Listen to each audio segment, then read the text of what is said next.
Sir ನಮ್ಮ ಕಾಂಗ್ರೆಸ್ ಸರ್ಕಾರ ಬಂದಾಗಲಿಂದ ಸುಧಾ ಏನು ಪಿರಿಯಾಪಟ್ಟಣ ತಾಲೂಕಿನ ಶಾಸಕರಾದಂಥ ವೆಂಕಟೇಶ್ವರು ಪಶುಸಂಗೋಪನಾ ಸಚಿವರಾದರು. ಅಂದಲಿಂದನೂ ಸುಧಾ ಇಲ್ಲಿವರೆಗೂ ಭಾಳ ಕಿರುಕುಳನ ಕೊಡೋದ್ರ ಮುಖಾಂತರ ತೊಂದರೆ ಕೊಡ್ತಿದ್ರು. ನಮ್ಮಿಂದ ಸಂಸ್ಥೆಗೆ ತೊಂದರೆ ಆಗಬಾರ್ದು, ಈ ಸಂಸ್ಥೆ ರೈತರ ಸಂಸ್ಥೆ ಉಳಿಸಿ ಬೆಳೆಸಂಥ ಕೆಲಸ ನಾವು ಮಾಡಬೇಕು ಅನ್ನೋ ದೃಷ್ಟಿಯಿಂದ ರಾಜೀನಾಮೆ ಕೊಟ್ಟಿದ್ವಿ. ಮೊದಲೆಲ್ಲ ಅವಿಶ್ವಾಸ ತರಕ್ಕೆ ಭಾಳ ನಿರ್ದೇಶಕರಿಗೆ ಒತ್ತಡ ಇರಿದ್ರು.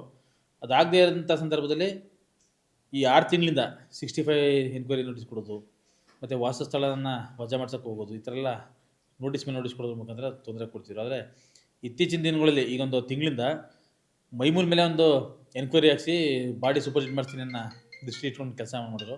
ನಮ್ಮಿಂದ ಪಾಪ ಎಲ್ಲ ಡೈರೆಕ್ಟ್ರುಗಳಿಗೆ ತೊಂದರೆ ಆಗಬಾರ್ದು, ಸಂಸ್ಥೆ ತೊಂದರೆ ಆಗಬಾರ್ದು ಅನ್ನೋ ದೃಷ್ಟಿಯಿಂದ ರಾಜೀನಾಮೆ ಕೊಟ್ಟರು. ರಾಜೀನಾಮೆ ಪರಿಹಾರ ಸರ್, ಈಗ ನಾನೇನು ರಾಜೀನಾಮೆ ಕೊಟ್ಟ ಮೇಲೆ ತಿರ್ಗಾ ನಿನ್ನೆ 29C ನೋಟಿಸ್ ನನಗೆ ಜಾರಿ ಮಾಡಿದ್ದಾರೆ ವಜಾ ಮಾಡಲಿಕ್ಕೆ. ಅದಕ್ಕೆ ವಜಾ ಮಾಡಲಿ, ನಮ್ಮ ತಾಲೂಕಲ್ಲಿ ನಾನು ವಜಾ ಮಾಡಿದ ಮಾರನೆಗೆ ನಮ್ಮ ತಾಲೂಕಲ್ಲಿ ಉತ್ತರ ಕೊಡೋಂಥ ಕೆಲಸನ ಖಂಡಿತ ಮಾಡ್ತೀನಿ ಸರ್.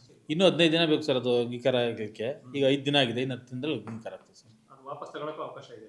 ವಾಪಸ್ ಹೋಗೋಕೆ ಅವಕಾಶ ಇದೆ ಸರ್. ರಾಜಕೀಯವಾಗಿ ಯಾವತ್ತೂ ನಾವು ಅವ್ರನ್ನ ಫಾಲೋ ಮಾಡೋಂಥ ಪ್ರಶ್ನೆ ಇಲ್ಲ. ನಮ್ಮ ಬದುಕಿರೋರಿಗೆ ಅವ್ರ ವಿರುದ್ಧವಾಗೇ ನಿಮ್ಗೆ ರಾಜಕಾರಣ ಮಾಡೋದು. ನಾವು ರಾಜಕಾರಣ ಮಾಡೋ ವಿಚಾರದಲ್ಲಿ ಅವ್ರಿಗೆ ಎಳ್ಳಷ್ಟು ನಾವು ಹೆದರ್ಕೊಳ್ಳೋಂಥ ಪ್ರಶ್ನೆ ಇಲ್ಲ. ಅವ್ರನ್ನ ಎದುರಿಸ್ತೀವಿ. ಜನ ನಿರ್ಧಾರ ಮಾಡ್ತಾರೆ. ಚುನಾವಣಾ ಸಂದರ್ಭದಲ್ಲಿ ಉತ್ತರ ಕೊಡೋಂಥ ಕೆಲಸ ನಾನು ಮಾಡ್ತೀನಿ ಸರ್. ನಮ್ಮ ತಾಲೂಕಿನಲ್ಲಿ ಯಾರು ಬೆಳಿಬಾರ್ದವ್ರಿಗೆ, ಯಾರು ಅಧಿಕಾರ ಮಾಡಬಾರ್ದು, ಅವ್ರವ್ರ ಮಗ ಮಾತ್ರ ಅಧಿಕಾರ ಮಾಡಬೇಕು ದೃಷ್ಟಿ ಇಟ್ಕೊಂಡು ಕೆಲಸನ ಮಾಡಿದ್ರು. ನಾವು ಒಂದು ಹೆಜ್ಜೆ ಮೀರಿ ನಮ್ಮ ತಂದೆ ಶಾಸಕರಾದರು, ನಾನು ಮೈಮೂಲ ಅಧ್ಯಕ್ಷ ಆದ್ನೇ ಅನ್ನೋ ಕೋಪಕ್ಕೆ ಹಿಂಗೆಲ್ಲ ಮಾಡ್ತಾಯಿದ್ರು ಅಷ್ಟೇ.